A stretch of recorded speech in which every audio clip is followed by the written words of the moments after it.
All right, hello everybody. Welcome to an episode of Dear Dr. Fantasy.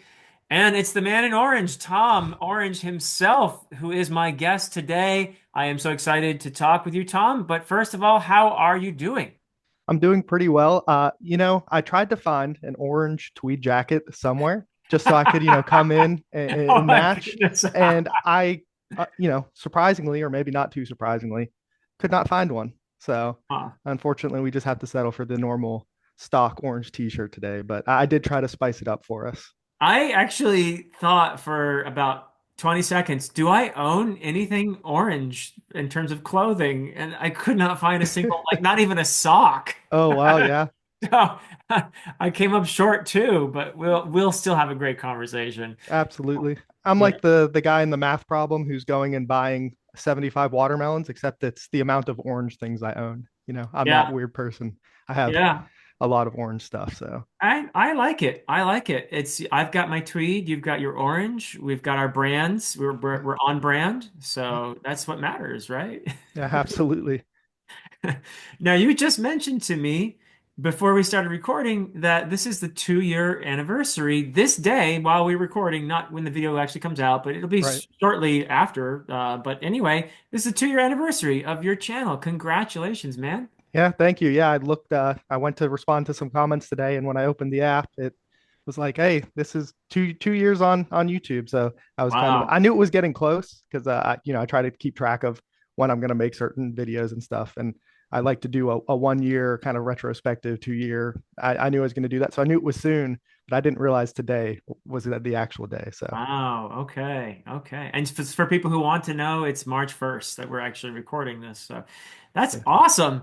And what inspired you 2 years ago to say, I'm going to start a YouTube channel about books? Yeah, so I had watched a lot of BookTube.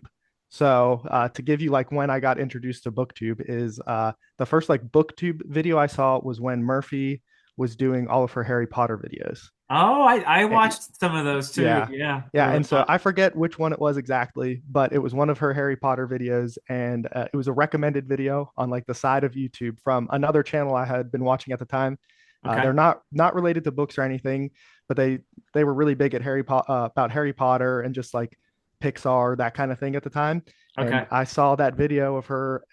I can't remember if it was comparing the movies and the books or something like that. And I was like, oh, I'll watch that. And that was kind of how I dove into it. And it actually ended up lining up pretty decent when I myself kind of got back into reading. So I had already kind of started reading again after college. And then, so it was kind of like that perfect union of like, oh, I'm reading and there are actually people talking about books. So Yeah. yeah, it Yeah. ended up working out. So I watched, for years, I guess at that point. And at one point, it was just finally like, I think I want to do this. I think I can. I remember thinking, I feel like I've read enough that it's maybe a little bit like I feel like I can kind of throw my hat in the ring. And at the time, I was starting to get to the point where I was slowly starting to lose some of the finer details on some of the books that I had read. Yeah. And I was like, this would be a good way to kind of diary my own reading because written reviews, not something I really enjoy doing. Outside of like some really quick bullet points, like Goodreads, I use it more of a tracker than keeping my thoughts and everything. And I was like, this might be a better way to do that. And I finally was just like, you know what? I'm just going to do it. And so one night I sat here at this desk, very similar camera angle. It's super awkward if you go back. That video is still up. My first video is still up. I haven't hidden it It's from anybody supposed to yet. be, it's supposed to be awkward. So, Exactly. There's at one point I think I'd like cough or something like in the middle of a sentence. And so I'm still learning how to like edit stuff. So there's a super awkward like cut jump cut. jump in it at some point. Not that I'm great at video editing now, but I think I even say something about it in that video. And I recorded it and uploaded it. And then I've been surprisingly consistent since then. I think I've done since that video 2 videos a week That's for two great. years. Yeah. Yeah, that's what I've averaged over my 5 years is about two a week. Yeah. Yeah. Now I've started to cheat a little bit this year because one of them is just a weekly update now. Ah, Um, that's not cheating. but you know, it's it's been good. 2 years, 2 videos a week it's been something for sure. That's awesome. Yeah, So yeah, what I love about your story too, and this is one of the beautiful things about BookTube is you don't have to be an expert to start a channel. In fact, one of the things that I've noticed people enjoy is when I'm starting a series and I'm new to it, and people who have read the series already and love it enjoy kind of reliving that experience through you vicariously, yeah, kind of, discovering this, and that's one absolutely. of the funnest things, really. So you Hmm. don't need to be super well read to start a Yeah, booktube channel. It's just you need to love reading. You need to be willing to share your experience and be friendly enough that people will feel like, yeah, I want to follow this person and their journey and this series that I love. So that's how I've gotten into I had read Malazan before starting my channel, but I did a reread of the Malazan Book of the Fallen, and then I did all the other Malazan stuff with it. And of course, I was collaborating with AP Canavan. yeah, those are great And videos. yeah, I mean, that was a great way to find a community. And now I'm doing One Piece. And of course, I'm a total noob when it Yeah, comes to manga. I've read five other manga before One Piece, so I still think I'm pretty new. And one of the coolest things is just people want to watch to relive that experience of discovering this series again, yeah, So yeah. that's That's actually something I did too. Some of my those early videos that I watched was as soon as I would finish it, really Wheel of Time. When I would finish a Wheel of Time book, I would go and try to find every single person who was either it was their first time reading it or the discussions on it and everything. And yeah, so absolutely. And that was definitely a self-imposed barrier I put on myself of like, I feel like I've read enough to do this because you, like you're saying, you definitely don't need to do that. But yeah, it was yeah. one of those self-imposed, I'm going to wait a little bit. But one of the things I really love watching is people who come and start a channel and they're relatively new to reading or they've just re-entered reading because what you said earlier is we'll talk about your reading journey in a Oh moment. yeah. That's a very, very strong pattern I've noticed over the course of doing Dear Dr. Fantasies. A lot of people stop reading in high school or college, reading for pleasure, I should say. Of course, you should be reading in college, right? But reading for pleasure is something that just stops at some point in high school or college. And then people in their 20s sort of rediscover their love of reading just for the joy of it, just for the pleasure of the story. Hmm. They get back into it and sometimes really into it. And those are the people who often come here and watch videos and then maybe start a channel. But anyway, yeah, it's such a pleasure to see people discovering that joy and becoming more and more um, happy, but also good at analyzing and talking about the books. I love that. Yeah. I think it's a great platform for getting better at what we do, which is it's not okay. It's great to come here and be enthusiastic about reading and all that. That's a big part of it, and I acknowledge that. But I also think it's cool to see people who get better and better at analyzing the books too. Watching a channel over the course of a few years, you can see somebody really get good at this. And that makes me happy. That makes me Oh really yeah. happy. Because I love analyzing stories. Well, I will say you're a great tool for it. You absolutely like watching your videos, you and AP together also, just like seeing the things that you guys look at and point to. You can take those, they're tools, right? You know, you're not Yeah, saying this is the exact way to do it, but you're correct. giving that toolbox of like, think about things this way, all of that. And so, like, you guys are great resources because you guys have definitely made me better at looking at books. Um, Because I read a lot for enjoyment, but even when you're doing that, you can still get more out of it than just the popcorny, Transformers movie-esque experience. You can yeah. dive in and like see character motivations, themes, sometimes even like the author's voice themselves of what they're coming in and trying to do and talk about. Yeah. And I still love enthusiasm and just Of I course. love this book, and Yeah. that's great. I can geek out like that too. But yeah, it's good to know. It makes me feel good that people like AP and I may have had some positive influence in our community. We both came into it, having done PhDs and worked in an academic setting. So it's I wouldn't know how else to do it, really. I mean, that's Yeah. just it's as natural to me as breathing, really, to get into the themes and to analyze the character arcs and stuff like that. So I don't know any other way to do it, You're but right. but I've learned a lot too. I've learned a lot from my interactions here, and that is one of the beautiful things about this. I just love that I get to learn every time I talk to somebody on this platform. And that's my attitude toward life is I'm a learner. I'm a seeker and a learner, and Yeah. and interacting with people is the best way to learn. And even stories I thought I knew, and when I talk to people about them, they're new things always, always. Yeah, So absolutely. You never know what somebody else has like everyone's life experience is so different. So they might pull something out that because of how you have lived life and everything, you're never going to have that same kind of experience that they can pinpoint to and have a great example of something. And yeah, so all those interactions are great.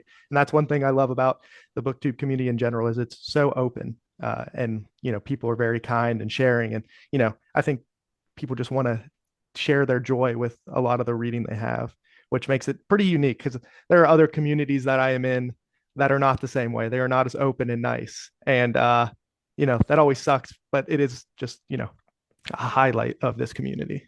yeah, I hear you, and I've heard that a lot, that people who are involved in other spheres on YouTube, whatever it might be, sports or, and I'm not really into anything. I watch book related videos, I watch tennis related videos, and I watch dog related videos. That's pretty much I mean, all that's I a watch. good mix. Yeah. That's good. Yeah. It's a pretty interesting mix. So I started watching the dog videos after our dog Belladonna passed away a couple of years ago, and I just Yeah. keep getting cute dog videos in my feed. I'm like, oh. Yeah. Yeah. So it's kind of, I don't know, until I get another dog, that's all I can do, I guess, is watch videos of other people enjoying their pet. Yeah. But the tennis thing is where I see a little bit of what people are talking about because I don't think tennis is quite as hardcore as some other sports, but you do see some people saying just awfully stupid things in the comments Yes. about, oh, so this player is terrible and my favorite player is the best and nobody else knows how to, and all that. People get into all kinds of silly arguments and stuff, Yeah. and it's kind of silly to hear people who, if they got on a tennis court with any of these pros, wouldn't be able to win a single point. Yeah. Talking trash about a tennis Couldn't return a player. serve, like Yeah, yeah, it's just just ridiculous. People, I guess, feel free to be stupid online, but yeah, I get it. So I am very into like lifting and that kind of yep. stuff. And so, for example, right now is the Arnold Strongman Classic. Is happening. It started yesterday and is today. And I think lifting is one of those things where so many people are involved in exercise in one way or the other, whether it be powerlifting, just going to the gym, moving. And so I think a lot of people feel like they have a voice to share. And I'm not saying you don't, but the amount of hate and stuff that these we're talking the 10 best people in the world are get from the community that should be supporting them. It's definitely frustrating to see. It's a lot of sad, jealous people out there, I Yeah. think. Yeah. And the people that I've interacted with now, I had a student who, like you, this was quite a few years ago, but my student won the Strongman New Jersey Oh, competition. nice. You won a Strongman competition. Yes, I have. Yeah. So let's get that out there, which is, I think, just fantastic. I mean, to have that amount of dedication to your sport and to be that good at it, I mean, that's just awesome, man. I mean, that's really, really Yeah. cool. I appreciate it. Yeah, it takes a dedicated person to get to a place where you could win one of those competitions, let me tell you. But the people who I've interacted with who are really into strongman stuff and lifting, and they're mostly really chill. They're mostly really It's such an cool, interesting mix because nice you do. people. And Yeah. it seems like a lot of people who have achieved something Yeah. are like the nicest people. Just anecdotal here, but at the gym I train at, in my weight class, I train with somebody who was top 10 in the world two Wow. years ago. Yeah. Went to the world championship and was top 10 in the world. One of the nicest people I know. More than happy to share any bit of knowledge he has on anything. No charge, whatever. Just a cool dude. And it's such a that sphere of people is interesting because you do have people who are legitimately just not nice people. I hate to say it, but they and you could go into 100 reasons why they are that way. Yeah. That they feel the need to tear others down and everything. Yeah. But then you also just do legitimately have some of the nicest people you'll ever meet, which I guess is probably true for a lot of things, but it feels very polarizing in that sphere in particular. Interesting. Yeah. Huh. I guess it's true of any community, any sphere, any realm. You're going to have some really nice people. You're going to have some people who have issues. Yeah, So, but now we'll talk a little bit more about this because I'm actually really interested in the strongman stuff. sure. Yeah. Now that you won a competition, are you like, well, that was cool. I accomplished a big goal that I set out for, and now I'll just, stay in shape, but not go any further in this? Or are you motivated to go further, do more competitions? Yeah. I hope you don't mind me No, asking. no, we careful. I can talk about this for hours. So I don't know how much time you have today, but so I competed twice last year. I won that one competition and I placed fifth at another one. And I'm actually 6 weeks out right now from my next competition. Wow. Okay. So, and it is funny. I was actually just having the same conversation with somebody at the gym yesterday of so I love working out, training, going to the gym. That is actually my number one passion. Like I know a lot of people on BookTube, reading probably is their number one hobby and everything. Yeah. For me, it's lifting, and it's like not really even close. Yeah. Competing, on the other hand, is something that like as I've gotten older, my competitiveness has subsided significantly because I think you just kind of realize there are a lot more important things in life than going and competing for something that it's not like I'm going to ever be an open top level pro because I'm just not ever going to be a 6'5", 340 pound monster like that. I just didn't win that genetic lottery to be that. And those are the only guys who make any kind of career out of this for the most part. Uh-huh. So this is really, a semi expensive hobby that I enjoy doing. And competing doesn't have to be a part of that. Huh. So I'll be, I signed up for this competition. I'm looking forward to it and everything. We'll see what happens after this one. Will I always continue to like lift and train? Yeah, I can't imagine a situation where that is not a part of my life. The competing is more up in the air itself. Okay. So yeah, Cool. yeah, Cool. Wow. Yeah, I mean, just even to get where you are is incredible. But yeah, the competition element is that's something I mean, it's not exactly the same because I can't say I've gone as far as you have in tennis, as you have gone in lifting and stuff. It's something I only picked up when I was 35 years old, and now I'm in my 50s, and it's just something I love and I'm yeah, passionate about, and it's fun. And I've done a few, leagues and tournaments and stuff like that, and that's fun too. But what I really just enjoy is just the sheer joy of chasing after that tennis ball, playing with, friends who are at a similar level yep, from me. And I feel like, we're out there on the tennis court by ourselves, nobody's seeing, but it feels like anyway, well, probably if I videotaped it, I would just look kind of goofy to a lot of people, but it feels like, man, if there were a highlight reel of us playing, people would watch it. yeah, yeah, absolutely, yeah. That's kind of how I feel. It's like I don't need to go to the competition to get that same kind of feeling, like of like I can do it in the gym and feel about the same I do at a competition. Yeah. Uh, and so it is it's interesting. So I have to say too, my daughter just came in, she's printing something over there, and the skeptical look she gave me when I said people would watch our highlight reel was people really would. You funny. already have a platform. You could just put it on the channel. People would watch it for sure.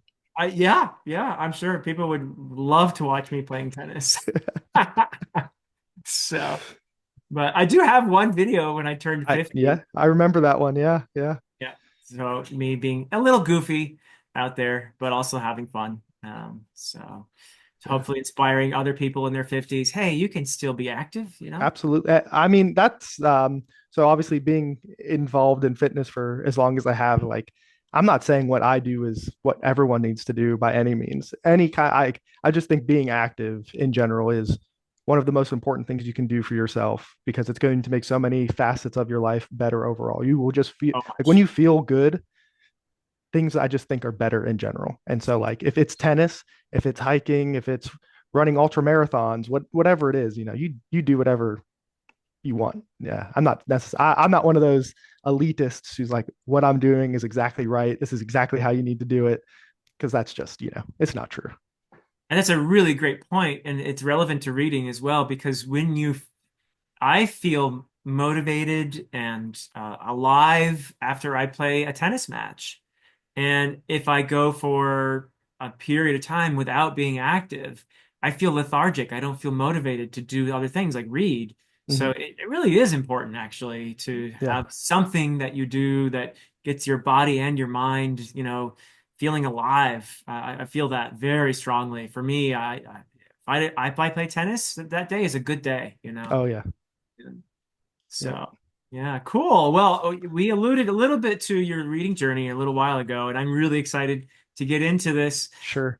Tom, going on the premise that you are what you read, what have been some of the most formative and important reads of your life? And give us a sense of your reading journey that led you to this point where you have a booktube channel and you're talking about books with people. Right. Yeah. So my reading journey, before we actually get to the reads themselves, I think this is something I always like to, when I get a chance to talk about, is reading was not something that came easy to me.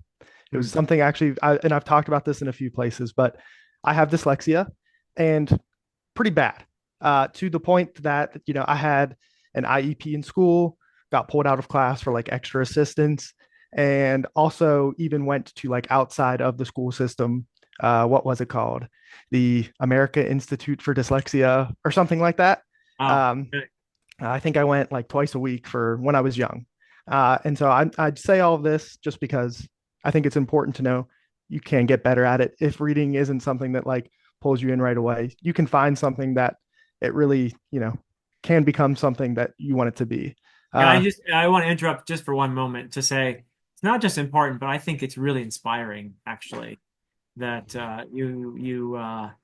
you struggled through that and you're a big time reader today, and mhm. that is a wonderful testimony to not just your personal, endurance and your personal determination, but also to the human spirit, that you could take something that, it would have been easy for you as a kid to take a message from that. Well, I guess I'm just not made for this. I can't do this. But you somehow turned it into maybe even motivation, and you got to this place where you're a real reader, and Yeah, that is amazing. I find that so inspiring. yeah, I really do. It's just beautiful, actually, that yeah, you could go on this path to from that kid who could have easily thought, oh well, I can't do this, to being what you are now. That's just so cool. yeah. Thank you. I appreciate that, and that is part of reason I do like to share it, because you never know. Like something like dyslexia isn't something that just like goes away. So Right. like it's obviously something that still affects me to this day. And not to make this too like I don't want it to be like a sob story, but I can remember one of my earliest childhood memories, and this is kind of sad. Is going to like I think it was like a Sylvan Learning Center, kind of like a Kumon kind of extracurricular thing, and they give you some kind of assessment and stuff. And I can remember them telling my parents that if they didn't basically take, they told my parents that they should take out a second mortgage to pay for the tutoring that they were going to give me, because I would never graduate high school without it because I was so behind on reading. Now, I'm sure some of that was like a very aggressive sales pitch, but I think it also illustrates that I was behind. That was very much a true thing. And I can't say it was all on me. I was very fortunate that I had teachers who cared.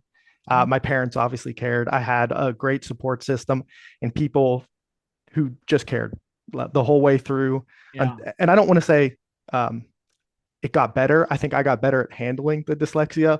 Probably by the time I was getting closer to seventh, eighth grade is when things started to click, and I kind of had the coping. I don't, maybe coping isn't the right word, but that kind of way of like dealing with the dyslexia. And it was just something like I could handle a little bit better, You had more independently. strategies, stuff. Yeah. Yeah, yeah. Well, a lot of it was just memorization, which is kind of funny. A lot of stuff it just had to like.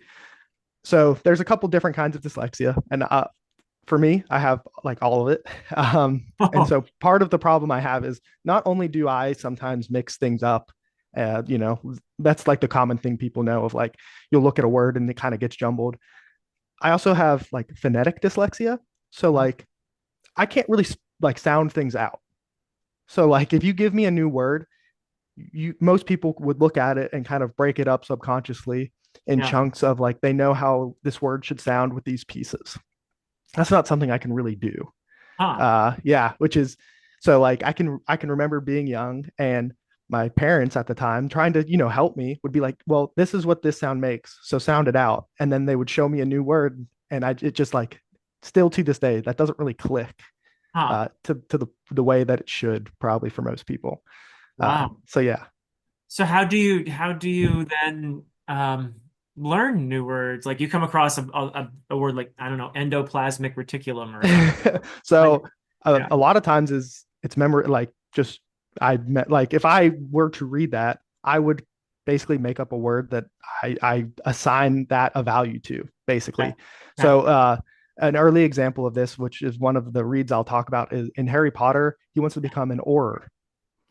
Auror was close enough to author that I knew the word author, so I just called it, he wanted to become an author, knowing that it meant something completely different in the context of this book. Yeah. But until somebody told me what the word was, I just had a made up word for myself that I used. Interesting. Yeah. Wow. Okay. Yeah. And as I've gotten older, that memorization has come in to the point where like I have enough kind of context clues, but it's something that probably took me a lot longer than like it might have taken me till I was in 10th, 11th grade to really get to the point that like maybe Wow. somebody in like sixth grade is in when it comes to sounding stuff out. Wow. So, Wow. yeah. That's amazing. I mean, that just shows some real determination, though. I think it's fantastic. No wonder you want a strongman competition. And like I said, I do have to give credit. You know, maybe it's me looking back as a kid thinking I had great teachers, but I like to believe that I did just get lucky and had some really great teachers, especially Sure, in that's elementary important. school, Yeah. um, that like really cared and put in extra effort Yeah. to make sure that I wasn't like getting left behind. So But you had to care too, and yeah, yeah. that's, Well, yeah, as much as I do admire talent and that kind of thing, I admire determination a lot more. I yeah, think it's the people who may not be the best at something, but who are just the most determined to get better at it that I most admire in my life. So that's just great. I love that story. So yeah. back to your reading journey though. Yeah. Yeah, no. So part of that leads into and I think they still do this in a lot of school systems where they have you read a book, take a test, and you get points for it. The more points you get, the better, that kind of thing. And so that maybe was part of why I didn't want to be the person who got last as a child in that kind of thing. So I did force myself to read. And some of my earliest reading memories, and this isn't going to be a surprise, Harry Potter. I can specifically remember being second-ish, third-ish grade when I probably started to try to read this myself. I think my parents read at least the first one or two books to me earlier.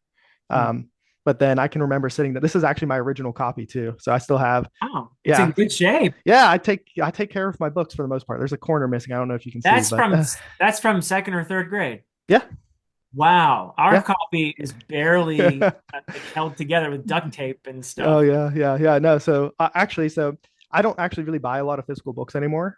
Regretting that decision a little bit with some of the things that are going on with Kindle right now.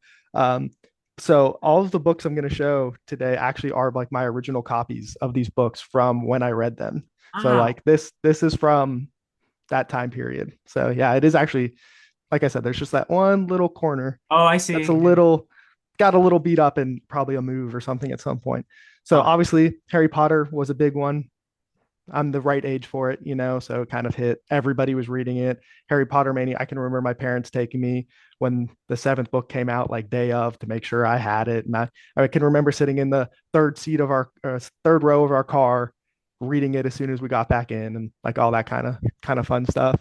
wow. Um, this is another one. This trilogy. I'm sure some people recognize it. I've Yeah. read that. I've read the first book. Yeah. Okay. Yeah. So this was one that Bartimaeus. Yeah. yeah, I remember reading it, and this is one that has footnotes in it. I just remember that being such a unique reading experience. No, is this the one with footnotes in it? Yes, this one has like a bunch of footnotes in it, Uh-huh. um, Yeah. where I just thought that was such a cool reading experience and so different from. I don't think I've actually ever read another book that wasn't like academic the same way that has I know I think Jay Kristoff has a series maybe that has a bunch of footnotes in it, but Jonathan I Strange and Mr. Norrell, maybe another. okay, I okay, think if I remember, it's been a while since I read it, but I think it has footnotes. okay, yeah. But still, so to this day, that's a very memorable one. Yeah, And then same with this one. This was the covers. I don't know if I can get this one. Revenge of the Shadow King. Yeah, so this was a pure as a young kid, I thought the covers and the titles for this series of books were just great. I can't remember too much about this except the funny thing that I remember about this book is you can see the little character on the front of it, maybe if the glare's Yeah, not too bad. yeah, I can But see that little so like obviously it's for kids. There's like a scene where he's disguised as a human, and the way they find out that it's not a human and his breath is so bad, and oh, which is like, of course, as a kid, that's something that stuck in my head still to this day, and it's I probably been bet. Yeah. 20 something years since I read that. Huh. Um, then the next one is my first Brandon of fantasy, which is funny because obviously Sanderson is hugely popular and everything Wow. now, and I think this Brandon, so Brandon Mole with like Fablehaven, Fablehaven. Okay. Fablehaven. I think they have done some stuff together. I know he's been on Brandon Sanderson's YouTube channel, Oh, wow. but this was a huge one for me. This was one of the first series that I was caught up to and waiting for books to release after Harry Potter. And I Uh-huh. can remember reaching out to the author on Facebook, of all things, sending him a message and asking how long the last book in the series was going to be because I loved it so much that I wanted it to be like, 1,000 pages, so it just wouldn't ever be over. Um, I never got a response, Oh, he unfortunately, didn't but respond. he did not Oh, I respond. was I was hoping this would be one of those. And he wrote No, back and he said, "Thank you for loving my books." And no. Unfortunately, no. Which I mean, he probably had, some. I don't know if it was, even him running his Facebook even at that point, but he did not respond to my message, unfortunately. So, but aw, that was a big series, and I have recommended that to a few of my friends who have had kids, and I think they've had a mixed response with it. But I do like to recommend that one to like people with youngish kids because there's a boy and a girl character. So like if you have more than one kid, they can kind of relate to one character or another. Which a lot of times a book is focused on one, and I don't yeah, know, some people, especially kids, they only want to read about somebody who's like them at that point. When you're that yeah. young, they're not ready to like look through the eyes of somebody else. And so yeah, I read a lot of that, and then as I got a little bit older, Da Vinci Code, Dan Brown in general. Okay, Dan Brown. I Yeah. I can remember, so I had a super strict, like I think it was eighth grade math teacher. I mean, Huh. he ruled that class with an iron fist. Wow. Great math teacher though. I was never super good at math, but and I can remember being done with work one day and reading this, and it was like the only memory I have of that entire class of him being like personable Hmm. because he also was reading these same at like Oh, the no same time, way. and he was like, I think he had read Angels and Demons and he hadn't read this one yet. And I was reading this in class, and that was like the one human conversation we had that wasn't like algebra or something. Wow. Yeah. Which is funny. And then there's a lot of other stuff mixed in here, but a couple more formative ones are Hunger Games, which I think was super popular Yeah. with a lot of people. And then this is always a funny one when I talk about, but the Twilight books by Yeah. Stephanie Meyer. Sure. They were so popular when I was going into like high school and that kind of stuff that like I think I got those for like a Christmas break, or my birthday is right around Christmas. And so I Okay. got it for either my birthday or Christmas, and we were on break from school. And I think I read all four books in like 10 days or something like that. Wow. Just because I don't know. It's still a series that I think back to. And I'm like, there's no way that if I read it right now, I would have like the same kind of enjoyment. I still think I would enjoy it because Uh-huh. I mean, I just read Fourth Wing and ended up enjoying it. And Yeah. I think Fourth Wing and Twilight, there's like a pipeline for each other that like they end up fitting together in a very strange way, but they do. Interesting. And Interesting. so I think I'd have a very fun, interesting reading experience with Twilight. And so maybe I don't really reread, but maybe at some point I'll go back and do that.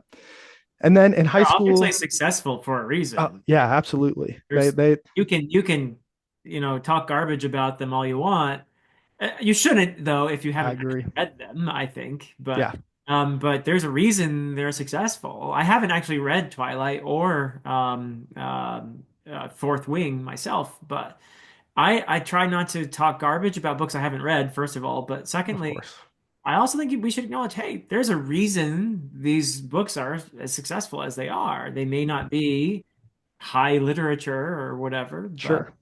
there's something to be said for books that connect with lots of people. Yeah, And I think so there's a couple books that I think fit in this the vein of Twilight. Like Hunger Games, I think is similar. And so you kind of hinted at it that a lot of people will kind of read up until college. They take a big break and then they yeah, get back into it. And yeah, I think so many people, some of their last reads that they really enjoyed were probably the likes of like a Divergent, a Hunger Games, a Twilight, yeah, and then they take that break and then they go to Fourth Wing, and the similarities and the feelings that all of the elements that Fourth Wing can pull into it that feels so similar to some of these series. I think that's why it is such a gateway and is so popular, because all those people who didn't read anything for 4 to 6 years while they were in college yeah. come out and they get a more adult version, kind of Okay, an adult in some specific ways, obviously, with Fourth Wing that they okay, got from some of the Twilight, Hunger Games, Divergent kind of stuff. And so I okay. think that's part of it. Do you mind giving me a quick sales pitch for Fourth Wing? Because I don't really know Okay. much about it at all, actually. I think there's something about dragons in there Yeah, and it's a kind of romantasy. Is it it? is. So it is a romantasy. You could skip those chapters and lose nothing from the story if you wanted to. So Okay. like if you so if Are let's you just telling me say there's naughty parts in the story? Is that what you're yes, there are some very explicit naughty parts in Fourth Wing. So some with dragons no, no, no, no, or not with dragons. okay. No, with the characters. Okay. That is actually an easy way to tell if somebody hasn't read the books. They'll say something like that, and you'll know that like, oh, they're just hating on this book because it's like a popular thing to hate right now, because that's Okay. not something that actually happens.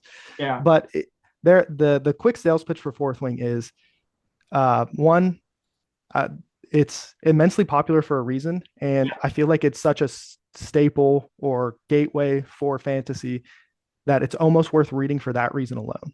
Huh. So for somebody like you, even though I don't think it's something you'll overly enjoy, it's obviously very important to the genre, and sometimes it's Yeah. worth reading something just for that. That's kind of why me and my girlfriend read it together. That was kind of why I was interested in it to begin with. It's obviously something that's speaking to a lot of people, Yeah. and not knowing why seemed like the wrong thing to continue to do. Yeah. I love that. I love that that was your thinking. And part of my purpose here for having a YouTube channel about fantasy is to understand the genre. And if you're ignoring popular books just because they're popular, then you're not really understanding the genre entirely, are you? Right. Yeah. Yeah. And then so I'm trying to think of like a better sales pitch of like outside of that. Um, it's a little bit harder because while I ended up enjoying it, it's not like I don't normally like to say this, but it's like not a good book, if Uh-huh. that makes sense. Like it's plot holes. A lot of things end up not making sense. Huh. Characters are kind of one note. All these negative things, but in the end, I think there's an interesting enough world.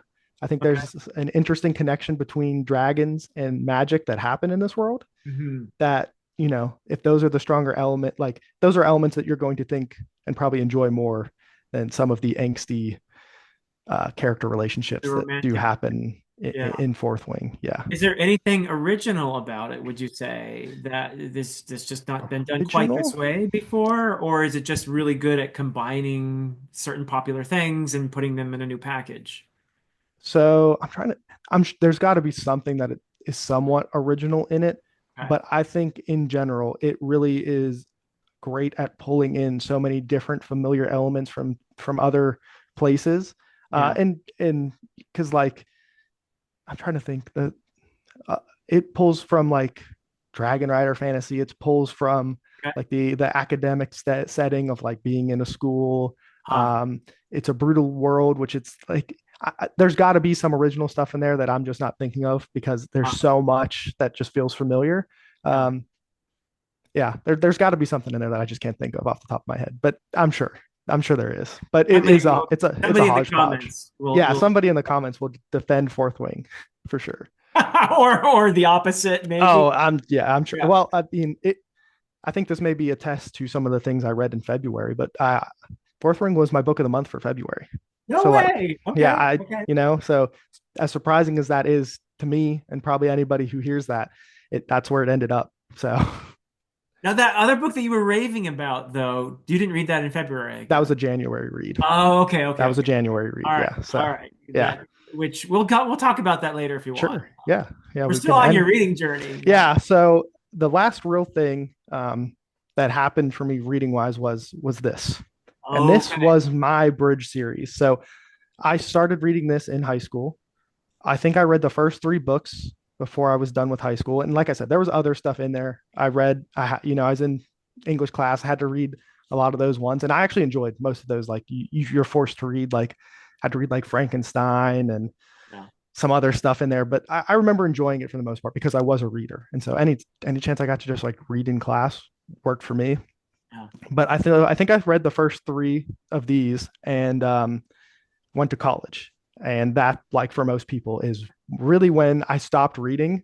And it's funny, you were saying you probably had to still read a lot in college. My degree is in computer science. Oh, So I didn't. So I have my major was computer science, and I did get a minor in religion. And okay. so I did have to read and write for my religion stuff, but it was a minor. So it's not like I had a lot of those classes. And so for computer science, I didn't really have to read. And the writing I did was obviously for code. It's not like I was writing papers. I wrote one paper for my 4-year computer science degree, and it was for my senior class, basically, like our capstone, I think is what most colleges would call it. I had Yeah. to write an academic. It was what was it? It was 6 pages, single space, 2 columns a page or something like that. Okay. Huh. And it was like a super technical, like detailed paper about the program that I was running and creating at the Yeah. time.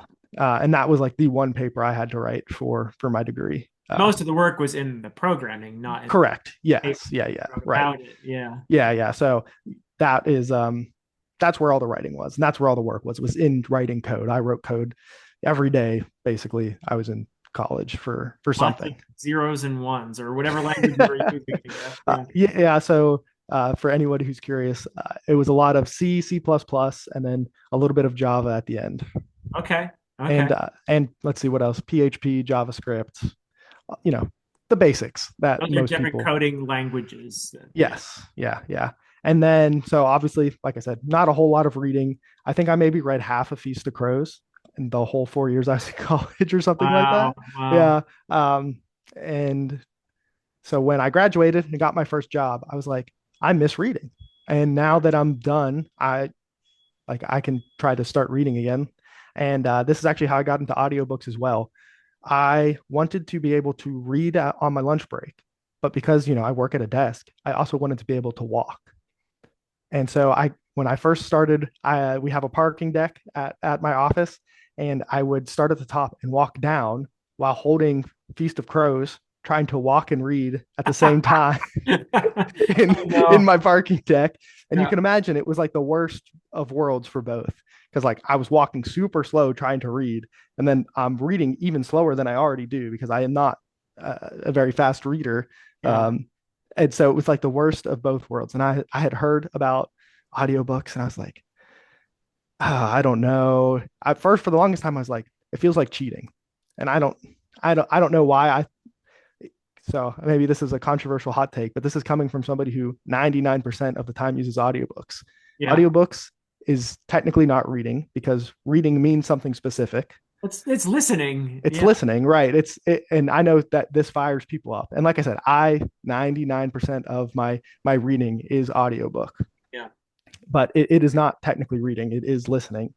But it gets me to the same place I want to be in the end, which is Yes. consuming these stories. And in Yes. the end, I didn't really care how I got there, but there were things that I wanted to get through and stories I wanted to experience that I finally bit the bullet and got into audiobooks, and that's really where my reading took off, for Let's sure. go off on this tangent for a little while, and then I want to Sure. get back to your journey Yeah. because Yeah. audiobook thing is something.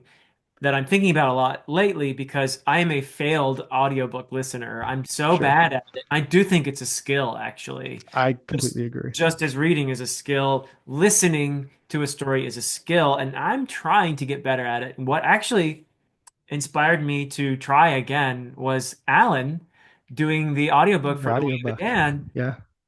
And I didn't think I'd be able to listen to the whole thing. I loved his performance. I thought it was just great. But I found myself weirdly, because I know the story pretty well, weirdly, I found myself hooked to his performance Hmm. because he's that good too. I mean, that Sure. definitely helped.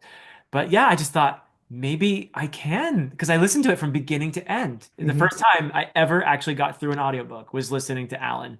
That's awesome.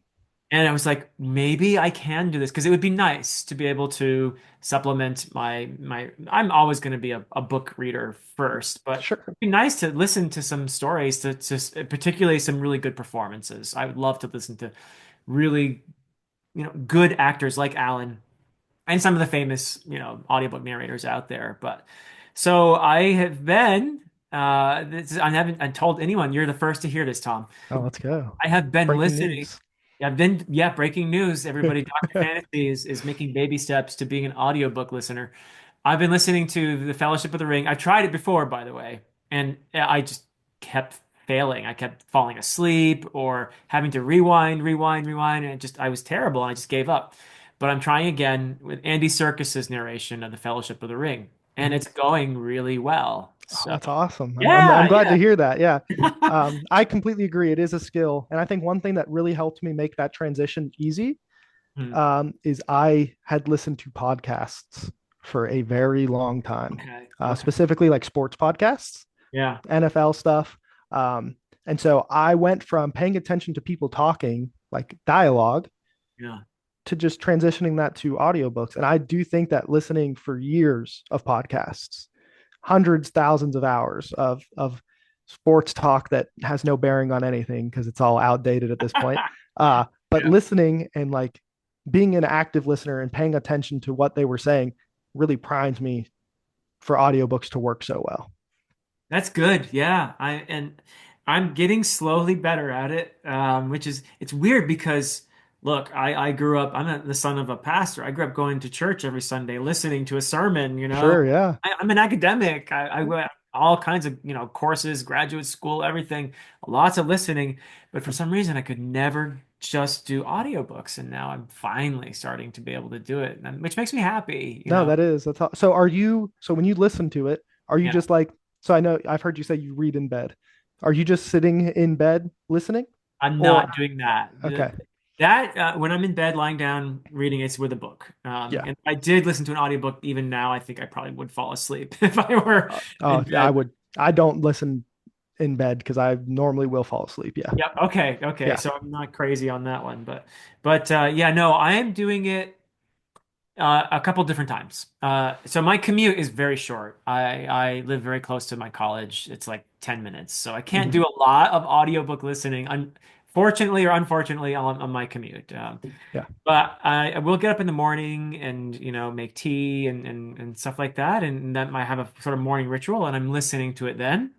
And also when I have to drive like if my daughter has a cello lesson or something, I'll listen to it then. So it's Hmm. not a lot of, by probably BookTube standards, it's probably a tiny amount, but Sure.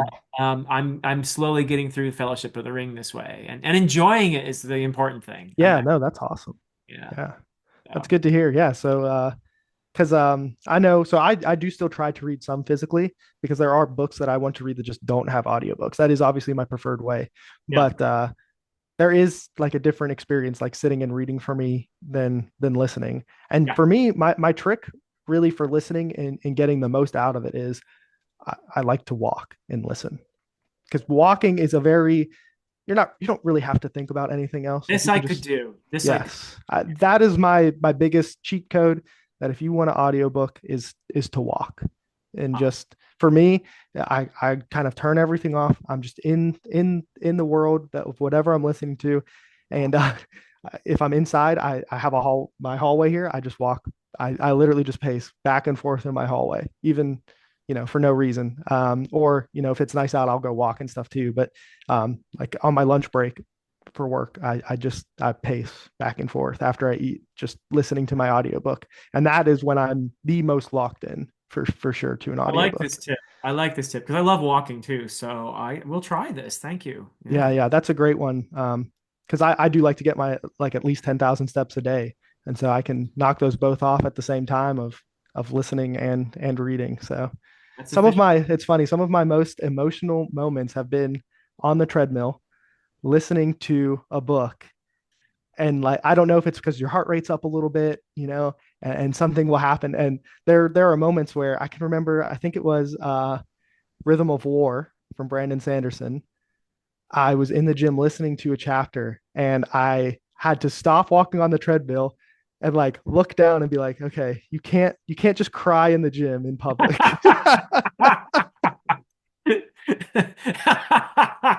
Yeah, yeah, I love that so yeah, much. yeah. I mean, you could, I but could, sure, but the looks I'd get. Uh, yeah. but I remember it's chapter 108 in Rhythm of War. I think Uh, I'm pretty confident that's the chapter, and I remember listening to it end of a workout, doing my cardio, and just being like, okay, hold on. I remember pausing it and being like, we've got to compose ourselves. oh no. Not in the gym. Not in the gym, yeah, Oh, that's so funny. yeah, yeah, Man. All right. Well, now we've had our little tangent. yeah. I don't know well, if you remember where we left off, but Yeah. So yeah, I was talking about how I got um into audiobooks was the walking, yeah. and that's when it really exploded for me, and that was 2019. So this is when I'm sure Okay. people, if they have seen my channel, I have talked about my spreadsheet that I have. Yes, um, and so I have a spreadsheet that has every year for my reading, where I know you don't really like to rank stuff, but I I don't. do. Yeah, That's fine. I'm yeah, cool with people who rank. yeah. Yeah, I um, get it. I get it. and it's funny, the more I read, the closer I start to get to you of like, does it really matter? Yeah. Yeah, so I definitely have started to come more to your sides of the ranking and everything. Yeah. But for each year starting in 2019, I Hmm. have a spreadsheet for everything I read that year and where I ranked them all. And then I have an overall spreadsheet. So once the year is over, I don't go back. So like I don't go back to 2019 and change my ranking. I like to kind of have that snapshot of how I felt at the time, because Yeah. your feelings do change. And it's kind of nice to be like, huh, in 2019, I really liked that much. And then in my overall document, I'll move stuff around as I like, if I'm scrolling through one day and I'll be like, huh, no, I think I like Wind and Truth better than Oathbringer or something like that. I'll Interesting. move stuff around as I see fit. And it's not like I do it regularly or anything, but Interesting. So Joanna just made a video. I don't know if you watched it I about did. how you're Actually, okay. You did. So yes, I did. how Yeah. your feelings change about books and Yeah, stuff. So I thought it was a great video and it very was. interesting. Made me feel like I'm a weirdo because I'm pretty consistent in that I've since I was a little kid. I've loved fantasy, Mhm. and I don't think that'll ever change. That's just it's at the core. And then I know people, and I'm not. This is not a criticism. Actually, I'm being more critical of myself, really. I love my ruts. I stay in my ruts, and I Uh-huh. notice a lot of people will be really into fantasy for a couple years and then they'll do something else and then they'll do something else and people move on. But I feel like, yeah, I definitely do when I come back to a book, probably see new things. And as I said before, I love learning new things from other people Mhm. about the books Yeah. and getting insights through them. But I don't feel like I have these fundamental shifts in how I experience a book. Like even with Malazan, I read it. Joanna pointed this out to me. He's like, well, you read Malazan the first time and you liked it. And then the second time you read it, it was like the greatest literary journey of your life. And I was like, that's true. But I always felt, even the first time I read it, that it had the potential to be that. It's just that I knew I had to reread it in order That to is get definitely that. a reread series for sure. Yeah. Yeah. Yeah. So that's funny you say that. So I don't think I've really changed. So as far as fantasy and sci-fi have always been and probably will always be my favorite genres. Okay. And normally the stuff that I change my feelings on, it's not too far one way or the other. And it's a lot of times that stuff that's in the middle that I do like. I'll look at something and be like, you know what, that was actually a little bit better. The Huh. stuff at the very, very top that I think is like my favorite stuff, and the stuff at the very, very bottom, almost never gets touched. It's all that stuff in the middle for my rankings where I'm like, I don't know, maybe I don't know, a good example. Let's see. We'll go to about the halfway point. So Okay. like yeah, there are some days where I think Jurassic Park is a little bit better than I did some days, and then there are other days where I'm like, I don't know, the movie's just better, so maybe I don't like the book as much. Little stuff like that, but it's never huge swings. And as far as genre goes, yes, fantasy and sci-fi have, I mean, since I was young, have stayed my favorites. Now, don't get me wrong, I do enjoy some other stuff mixed in there, Yeah. but like if you told me I could only read one genre, I'd go to probably fantasy. So Oh, that would be mine too. yeah, sci-fi would be close. It's one of those things where I think the highs that I have gotten in sci-fi have been higher than the highs I have gotten in fantasy, Uh-huh. but the lows I have gotten in sci-fi are so much lower than the lows I have gotten in fantasy. Interesting. And I don't know if that's just, what I've decided to read, but fantasy is that like steady ship of like it's always just kind of there for me. So Okay. Okay. yeah. Yeah. Well, we just had another tangent, but that's okay. Yeah. Yeah. And but yeah, so 2019 was the year where it all exploded for me. And that was when I was like, okay, what should I read? And that's kind of when I knew I liked fantasy and stuff, but I just started Googling stuff like 100 books everybody should read, top 10 books of all time. Like and literally and just looked at lists of like what people recommend and like important reads or things that people thought were important enough that like they kind of stand the test of time. And I do agree with, a lot of the stuff I read is still some of my favorite stuff. And Yeah. maybe, you know, coming away from not reading for so long and returning to things that enough people look at like the pinnacle of reading is why I thought so highly of it. So I read, stuff like 1984, The Old Man in the Sea, Call of the Wild. Think Sweet. did I read War and Peace this year? Crime and Punishment, Moby Dick, like a lot of these like big important things Yeah. that I read in 2019 that kind of built my base up a little bit of like, okay, Awesome. I have read some of these things that people say you should read. And then from there is when I really started like looking for things that I wanted to. Yeah, Wow. yeah, That's so cool. Yeah. Those are great foundational reads for sure. Yeah. yeah, Yeah. If there's any book I wish every like maybe high school senior would read, it would be 1984, for example, and yeah. Moby Dick is, such a great book, and a lot of people have struggled to get through it these days, but it sounds like you were motivated and Yeah, and I think part of that comes from I don't DNF books. I know some people say that you and that's I, yeah, yeah, yeah, people will tell you you're just wasting your time. You only have so much time. You're only going to get to read so much. Why waste your time on something? And to me, it's not a waste. Even if I come away not liking something, yeah, I don't see it as a waste. It's at worst a learning experience of yeah, learning that like okay, these are some things that if I look into a book and these are some of the things, maybe I don't dive into it right away, or I right. maybe reconsider flipping it around for something else. But I don't know. I never come away from a book, even if I don't like it, unhappy that I read it. Yeah, I am very similar. I am just, I don't know, maybe we're both just stubborn too. There's probably a little bit of that in there for sure. But no, I like your reasoning there because I do feel that sometimes I'm just finishing a book now that has made me super uncomfortable and Mm, unhappy and depressed. I heard you talk It's about this book, so Yeah, it's The Unholy yes, Consult by R. yes. Scott Baker.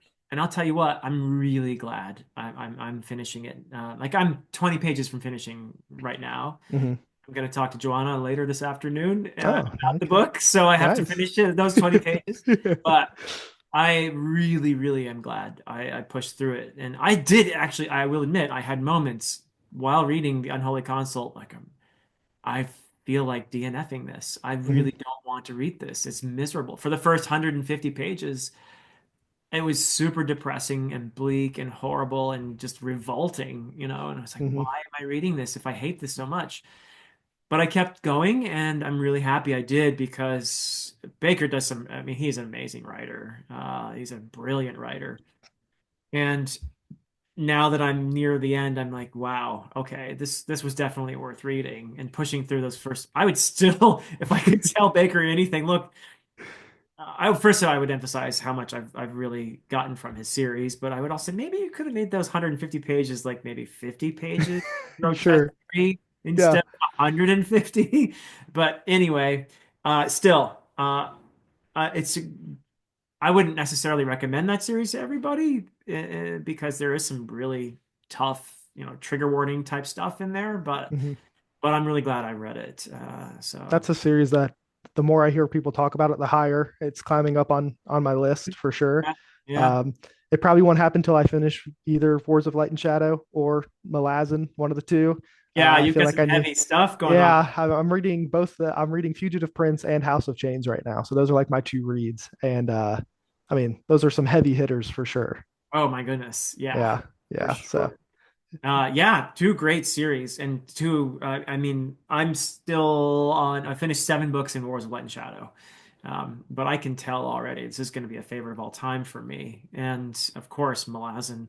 Yeah, I mean, it is my favorite of all time. yeah, yeah. So, and what I love about those series, in addition to the fact that I find them challenging in all the best ways, is that they elevate. They make me feel a sense of meaning and purpose at the end of the day. And yes, there are horrible things that happen in those series, but there's an exploration of compassion and connection throughout both of those series that transcends the pain and the suffering and everything else in a way that I find just beautiful. So I love those. Whereas in Baker has a different vision. He has a Hmm. very different vision, and he's his priority is not the same. Yeah. He's showing us a different side of humanity, and it's much less flattering in some ways. Not that I mean, I find him to be a very authentic writer in some very important ways too, and unflinching in his exploration of what makes humans tick. But it's not something you would want to read to put yourself in a good mood, you know. Yeah. Funny enough, that's part of why I went to read him, because I feel like so many series, even ones that people would consider grimdark, and I know that's a broad thing that people love to argue about what grimdark and dark Yeah, fantasy and stuff is.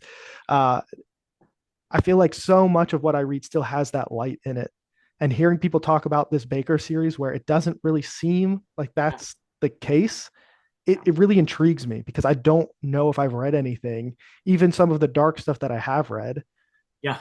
like it still feel that hope, and there's always that like little twinkle of twilight, and maybe that some of that is in Baker series, but it sounds It's there. I won't okay. deny that there's a little Right. ambiguous, but yeah, it's tough. I mean, Yeah. First Law, for example, Abercrombie's books, they're Mhm. actually really, really bleak in my opinion. Okay. But his humor makes them a different experience than what you would think. Okay.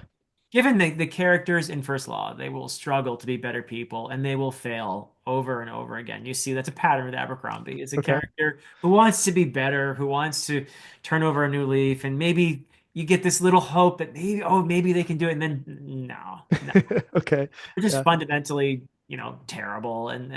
But it's so damn funny. Abercrombie's humor, for me anyway, it Right. transforms what would be a very bleak experience into just something I can laugh at. And through that humor, I even identify with these characters.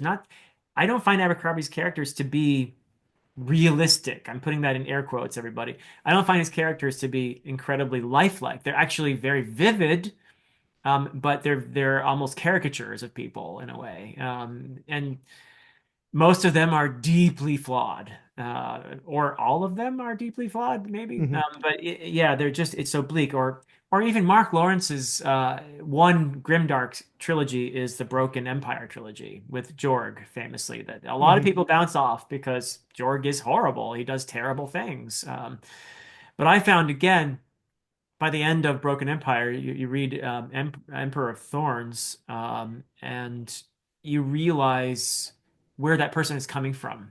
There's a psychological exploration there that seems to me to be while this person is deeply flawed and does horrible things, there is some beauty in that journey, and there is this little boy who at some point was deeply traumatized, and there's something very moving about it. I don't get that in Baker. I get mostly we're horrible and revolting, and not only that, but completely devoid of any free will. We fool ourselves into thinking we have free will, but Yeah. really we're animals that have essentially fooled ourselves through stories that we have free will, Yeah. and little more than that, Yeah. And I just find that this pervasive hopelessness in his books that it's I don't feel happy when I read, uh, Right. but I find it so intellectually challenging and provocative, and not only that, but he's just such a talented writer. His writing is really, I mean, if you were to ask me some of the best prose in the genre, he'd have to be on the list now. I would. Okay. Wow. Okay. Yeah. Yeah. Yeah. Everything you just said is why I'm so fascinated to read it. So even if there's that little twinkle, it sounds like it's even an even smaller twinkle than a lot of things that people would say are just as dark. And to me, that just is fascinating. And I haven't read Abercrombie yet. That's one of my Okay. fantasy, red flags that I haven't read Oh, we Abercrombie all or, have those. We oh, all we have. did. Yeah. Yeah, for sure. And so, but I don't know. It's just one that I just think is super interesting from hearing people talk about it. That because I mean a lot of the stuff I do read is more on the happy side. Probably I do enjoy Yeah, some of the dark stuff, but like I, I feel like it's easier to maybe be a little bit more happy and read that than some of that real dark stuff. And so I don't know. It's one that's just calling my name a little bit because it seems like it would be at worst a unique reading experience. for sure, for Yeah. sure. Baker is, you can say, highly original in the genre too. Mm. But although he'll do stuff like the first trilogy is very much modeled after the first Crusade. The Mm. Prince of Okay. Nothing trilogy is like almost beat for beat sometimes. It's the first Crusade, but in a Baker's crazy world. Hmm. And the second series, the Aspect Emperor, has a lot of Tolkien subversion in it. A Mm. lot of Okay. Tolkien subversion. And it's loving subversion, I think, at times, Hmm. but clearly very subversive. And so yeah, but Abercrombie, if you do, I hear that the audiobooks are fantastic. I have heard that. Yeah. Stephen Casey, I think is the name I of the. think, yeah. Yeah. I believe so. And I've heard so much praise for those that actually I'm thinking when I eventually, it'd probably take me a long time to finish The Lord of the Rings, but when I do finish, I think I'll do First Law as my next audiobook experience. Oh, okay. Yeah. Yeah. I've heard so much praise Yeah, for those audiobooks in particular. So, yeah, yeah. So cool. All right, we're still on your reading journey. yeah. So we can just hit the highlights. So 2019, uh, and this is a series that I feel like I should reread because it has been my favorite trilogy and my favorite book since what is that? May 4th or April 4th of 2019 Okay. is Death's End, which is the last book in the Three Body Problem Big body problem. trilogy. Okay. Okay. And that trilogy and that book have been what I hold up as my favorite since then. There's And that so, science fiction highs you're talking about. yeah, yeah, exactly. And I mean, I have that book and that series up on a pedestal where I'm not like it's one of those things where I almost don't ever want to reread it because it's like that perfect, memory experience, whatever you want to call it. And I'm just kind of like, I don't know if I want to do anything to tarnish that, but Yeah. we'll see. And then let's see, 2020. The big highlights here are The Road from Cormac McCarthy, um, who I have since gone on to read more from and like even more than The Road. We Are Legion, We Are Bob, which is another sci-fi series. Okay. That's one that I'd be curious on if it holds up the same. And then There Were None by Agatha Christie are like the three standouts from that year in 2020. Ah, Um, 2021 is A Man Called Ove, which is the Frederick Bachman book. Was my yeah that one's way high up in the rankings. ah. Fireborn, which is I think now would probably be marketed as like a YA fantasy story. I thought it was YA actually. Yeah, I think technically you would say it is, but it really doesn't feel like it for the most Okay. part, especially the first book. The first book to me, and obviously it's been a couple years since I read it at this point.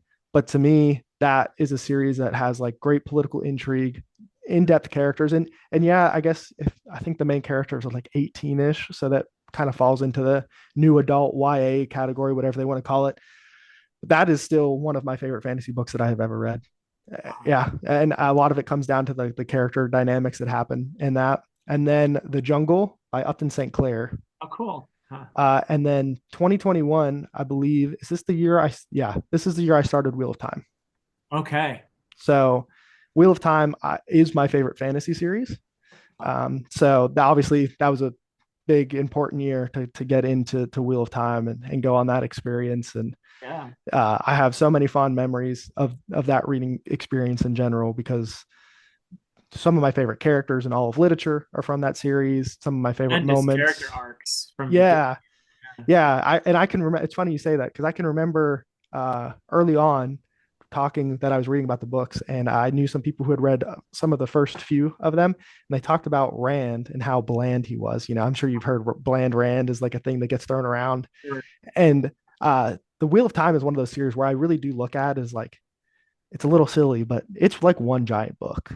It's not, but to me, like the way that story is you really like if you stop at any one of those individual books, like you're just missing so much of this massive arc that is going on and everything.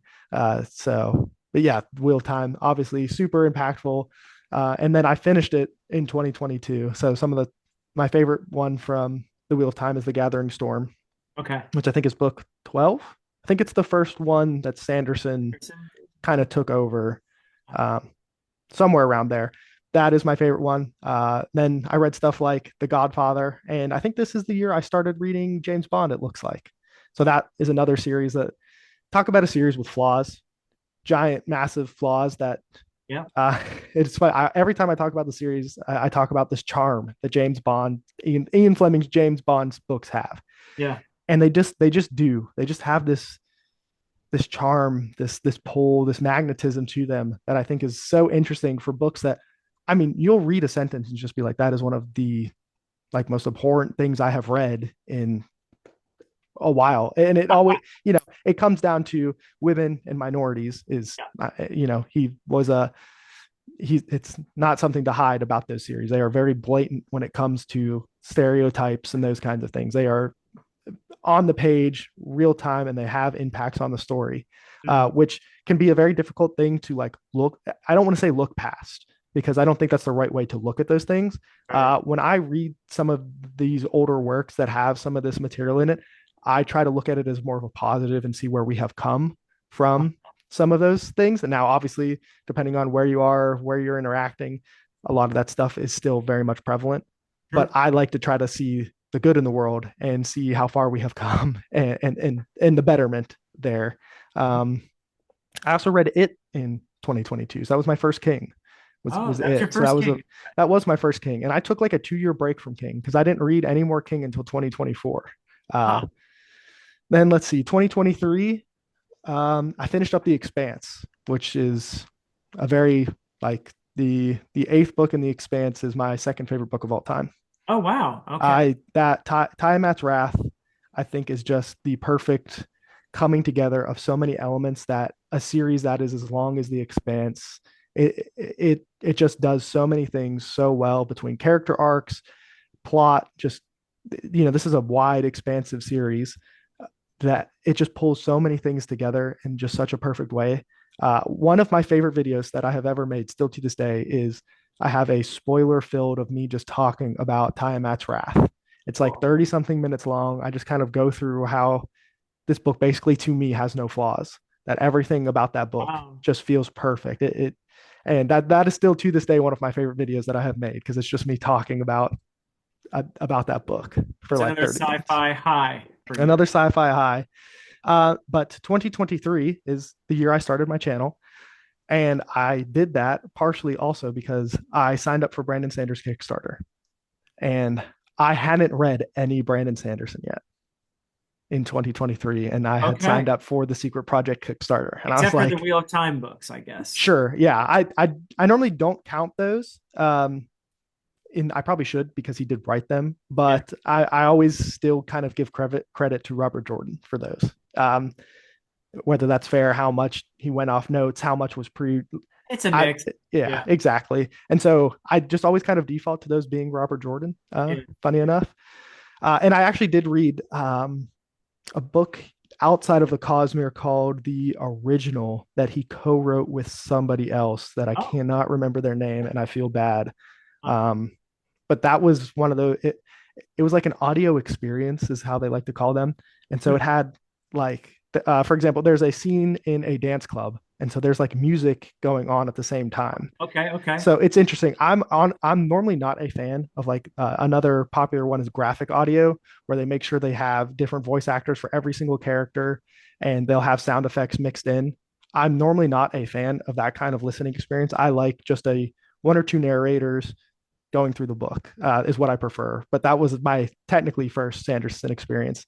But I Okay. read all of the Cosmere in 2023, All of the Cosmere. all 30 whatever, all the short stories, everything in Wow. Arcanum Unbounded, Wow. all of Mistborn Era 1, 2, Warbreak, everything. I read all of the Cosmere That's a in lot. 2023. Yeah. Wow.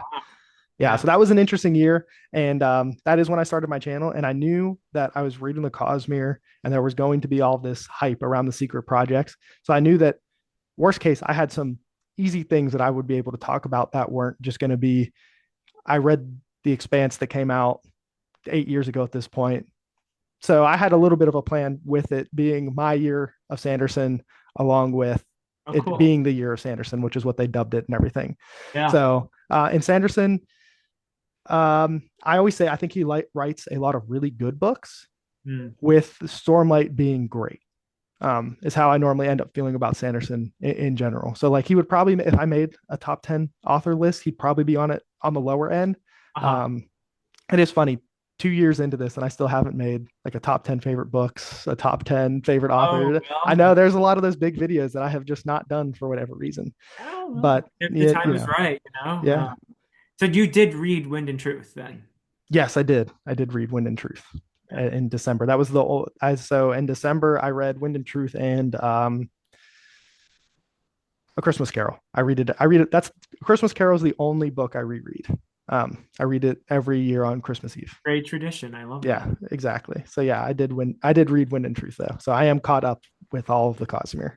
Nice. And do you mind if I ask where you stand? Because I know that Wind and Truth has been It not, has been it's not, I don't think controversial is the right word, but it hasn't been, some people polarizing. have really loved it and some people have been more critical and some have, I think that you can find people all over the Yes. spectrum. Whereas, certainly the first two books I think are pretty universally loved by not everyone, but a lot Yeah. of people. And it seems like you heard more criticism of Rhythm of War and even more of Wind and Truth. So where did you finally find yourself? Yeah, so Wind and Truth for me, I'm I think in general, I'm more positive than I feel like a lot of people I've talked to are. So if I'm doing my ranking and it changes just a little bit, it is Words of Radiance, so book two, The Way of Kings. Then that's when it starts to go between Oathbringer and Wind and Truth. So those Uh-huh. two kind of depending on the day, like right now, I'm gonna say Wind and Truth is probably my third favorite. Okay. And then it would be Oathbringer, and then Rhythm of War is my least favorite. Okay. So Okay. yeah, but that changes, depending on how I'm feeling as far as that goes. Yeah, well, that's Yeah, fair. yeah, yeah. All right, And so then we're back in 2023. yeah, and so that is really the year of Sanderson. Is that yeah? I read some obviously some other authors, but for the most part, it was I read 68 books that year, and 30 Wow. like like about half of them were Sanderson. Okay. So Wow. Yeah. yeah, That is yeah. indeed the year of Sanderson. Yeah. Absolutely. Yeah. And then 24, I would say that was the year of Stephen King for me. Okay. Uh I Cool. read like Pet Cemetery, Misery, Cujo, Salem's Lot, The Shining. So a lot of like the big heavy hitters from King. And Pet Cemetery was my favorite of all of those. I also read some more Cormac McCarthy with All the Pretty Horses, which is also now an all-time favorite. That Okay. I really, really loved that book. Some Jay Kristoff in there. Jenny Wirtz is in there Nice. for 2024. So yeah, but mostly like King is the like the pinnacle of last year for me. I That's think he had 3 or 4 of my top 10 wow. of 2024. So yeah, a lot of stuff I worked still for only me. read Dark Tower. That's all I've read of his, which is Oh, well, okay. it's 8 books, but Hmm. yeah, because I'm including Wind Through the Keyhole. Yeah, Yeah. yeah, that's one I want to get to. It's another one of those like self-imposed rules, I'll say in quotations, that I have decided that I don't want to read The Dark Tower until I have read more of King. I didn't want that to be, the where I started or something that I focused on. And I'm getting closer and closer to that point of like, I think it's time to start that journey. It'll be interesting to hear what Um, you think. Yeah, yeah, I'm curious because I hear so many things about it and how weird of a series it is, but in it like a is. good way and just Yep. everything. So I'm excited for King for I that love journey. Dark Tower. I to this day still love it, and I think it'll be something I'll read again eventually. But first, I'll read more King. There you go. Yeah. Yeah. I know like I really want to read 11/2/63 is like the next King that's really kind of calling my name. And Yeah, then there's some of his like shorter stuff, like The Mist is shorter. Some of his, I forget, there's a novella collection he has. I think it's the Four Seasons or that sounds right. something close to that that has, like Stand By Me, the movie, that novella is in there. Right, right, right. Um, so there's definitely some more King that I want to get to, but the Dark Tower is it's getting closer and closer as I chip away at a few last little King things that I was like, I need to read these Cool. first. Yeah. Cool. You also read the Adan trilogy, I think in 2023 and 24, I Whenever think. they were like release ish day reads, I think for me. So Okay. Wow. yeah, I read them because that was actually the first time we ever were talked. I got John. It was nice enough to invite me into the Yes, for the discussions. Return to Adan discussion. Yes. Right. Yeah. That's the Yeah. first And time we so talked. Yeah. yeah. So yeah. I did enjoy those books. Yeah. I Return to a Dan was in my top 10 last year. Yeah, So that's right. it beat out Wind and Truth, if that, just to, Wow. you know, Okay. yeah. That's pretty darn good. Yeah, there you go. So that you should you can feel good about that. Yeah. Return to a Dan, and I'm glad we're talking about this because I know the next book is coming soon-ish. I forget you announced the release, but I June can't remember the 21. date. Yeah, June June. 21. So I am definitely looking forward to that. I do that cover is my favorite one now. Okay, cool. Yeah. I love that cover. It's going to probably be, this isn't like a video I make or anything, but it's something I kind of keep in my head of like, what was my favorite cover of the Ah. year? That is in contention for it right Oh, now. wow. Thank So, you. Yeah, Jack uh, did a great job with yeah, that. he Actually, if did. you look closely, which most people can't do because on the video you won't see the details, but if I were to send you that cover, I put out a tweet or a post or whatever they're called now, but on Twitter where you could do this if you were to download that one. But if you look very closely at the glass, there actually are really beautiful patterns in Oh, okay. the That's Jack put awesome. layers and layers in this cover. So there are some really cool patterns, swirly, beautiful patterns inside the glass. So I think if you actually held the physical book, you would see those patterns, and so Oh, that, that's yeah. I will be getting the physical book, so yeah. yeah. That I'm excited for that, and that actually is a question I have for you. So you're getting close to that. Obviously, I'm assuming it's pretty close to you're done editing and I everything. finished my editing. I gave it to my developmental editor, AP, Hmm. and I'll see what he makes of it. And then when I do any revisions I feel I should do as a result of his feedback, then it's pretty much ready. Okay. Okay. So then I don't know. Maybe I will be the first person to ask you this then because you're technically not even done with that one yet. Do you Right. have next plans already? Oh, I do. I Oh, do. okay. Yeah. I have I have ideas for lots of things. Okay. But I think the next thing I'll do is a prequel, which is Hmm. probably what I should have done in the first place, honestly, because I suppose somebody who just wanted to read While Darkness Gathers, which is a sequel to the Adan trilogy, someone could just read that, but that would spoil a huge, big plot elements Yeah. in the Adan trilogy. So I should have written a nice little prequel, but I'll do that next anyway. Okay. And I have so many ideas for prequels because I took a lot of time to develop the history of Yeah, Jormungand, and I plenty of little hints at it in the Adan trilogy. yeah. Probably too many for some people's taste, but I love that sort of thing, and I feel like it adds layers to the world and a sense of history and time and just a place that's lived in.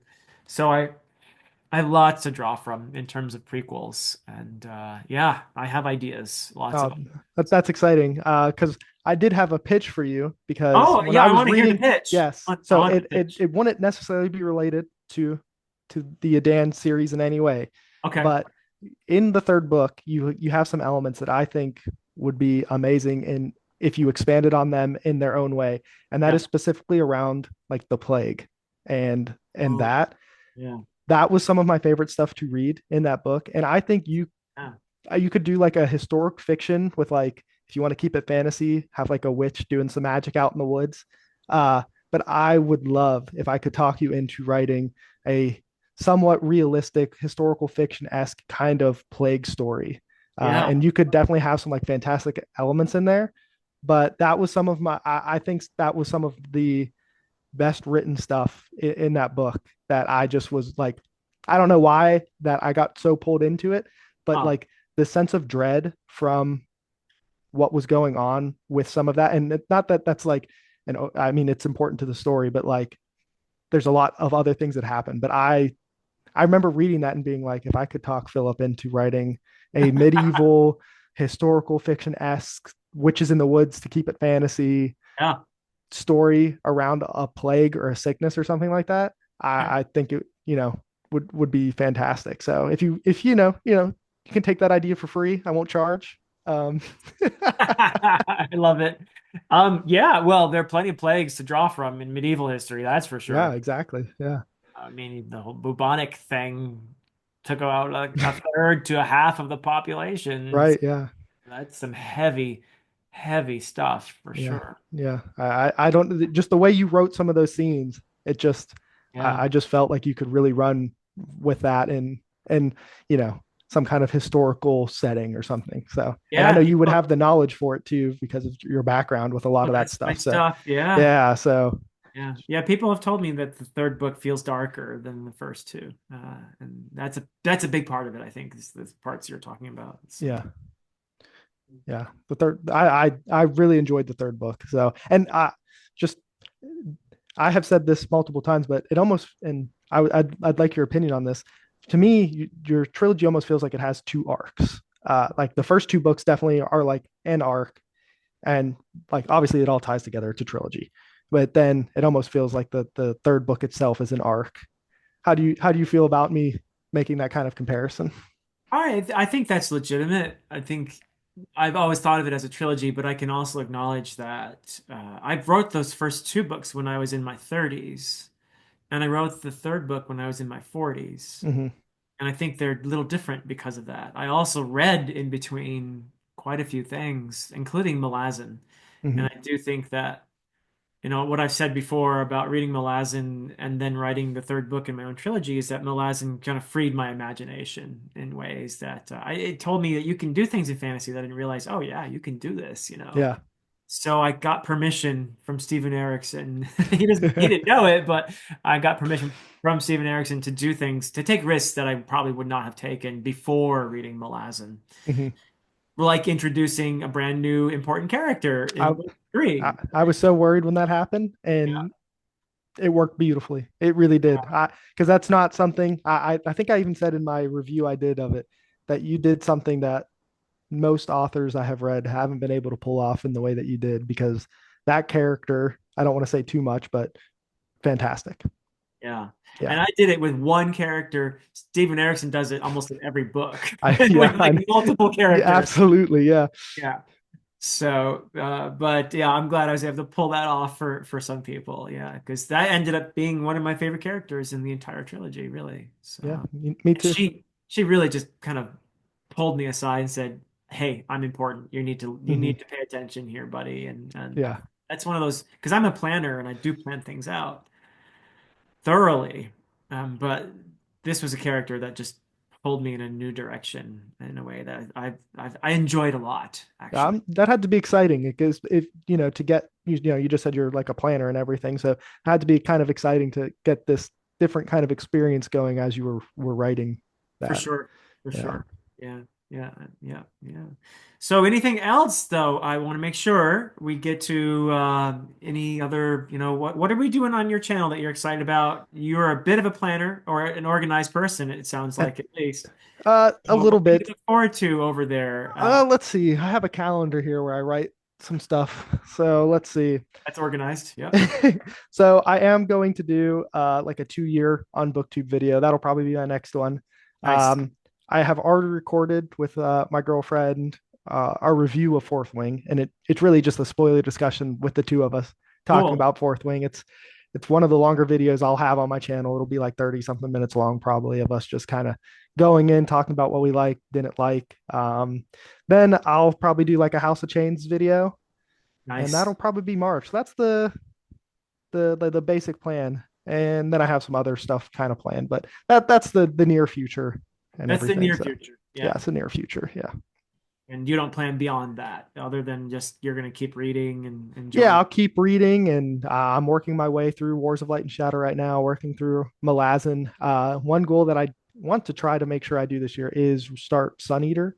Um, Okay, me too. Yeah. yeah, that's a that's a series. I think I bought the first book before the third book was out, just to give like a timeline of how long I have known about this series. And Yeah. it's funny, I could be on the forefront of like, hey, you should read this, and instead I'm like, well, I'm going to be last, even though I'm so convinced that it's going to be a series that I absolutely love. And that's part of why I haven't read it. I'm really bad about like saving books that I think I'm going to love for when I feel like everything's aligned and everything's There's nothing perfect. wrong with that. You supported the author by buying the book. Yeah, So, exactly. I think I have all of them except maybe no, I think I have all of them just waiting for me to read at some point. So yeah. Yeah. yeah, That's awesome. Well, that's a lot to look forward to. Yeah. yeah, Um, so cool. Well, I have really enjoyed myself chatting with you, Tom. yeah. And though we did get to chat on Joanna's channel when we had the Return to Adan discussion. This has been a lot of fun getting to know you a little more, and I would encourage everybody to head over to Tom's channel. There will, of course, be a link in the description, so everybody head on over there, check out his awesome content and his great reviews. You had a great review recently that I enjoyed. I want to give you a chance to shout about that book because you want everybody in the whole. Oh yes. Let you at least talk about that one. Okay, yeah, sure. So I in January, I read a book called We Used to Live Here by Marcus Kilwer. Yeah. And that is a book that has gripped me unlike anything had in quite a while. Because I do rate stuff. It was the first 5-star ranking I gave a book in about 6 or 7 months, just to You're give like, pretty, just so people know, you're very stingy with those 5 stars. So yes, these do not happen very often. yeah, Yeah, so that's yeah. that's good to know. Since 2019, just to give an idea, I've read 300 and something books, or right at three. Yeah, I'm a little over 300 books, Okay. and I have given 18 5 stars, Okay. 19 5 stars Yeah. it out of 300 books in 6 years, just to That give an really idea. means something to you. 5 stars, Yeah, really. yeah, yeah. So We Used to Live Here. It just gripped me. I read that book so fast. It is a psychological horror mystery thriller kind of book that I think the reason I say I want everyone to read it is I think you're either going to probably really, really enjoy it, or you're going to hate it. And I think that is just a fascinating experience.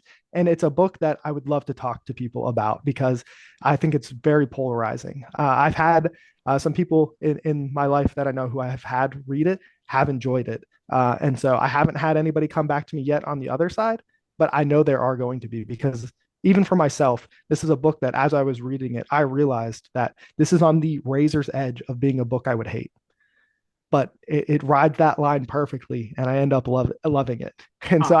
I just find that super fascinating. And Yeah. it's getting a movie adaptation, if that's something that Oh, motivates you.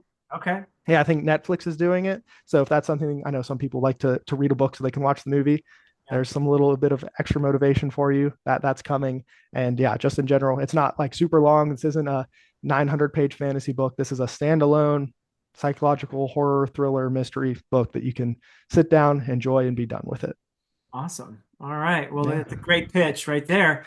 And we'll leave it there. But thank you so much, Tom, Thank for you. spending your time with me. And I really am so glad that you're part of our community. You bring a lot to the community, and I appreciate you a lot. So I do encourage people to go check out your channel. And thank you, everybody, for listening to our discussion. Until next time.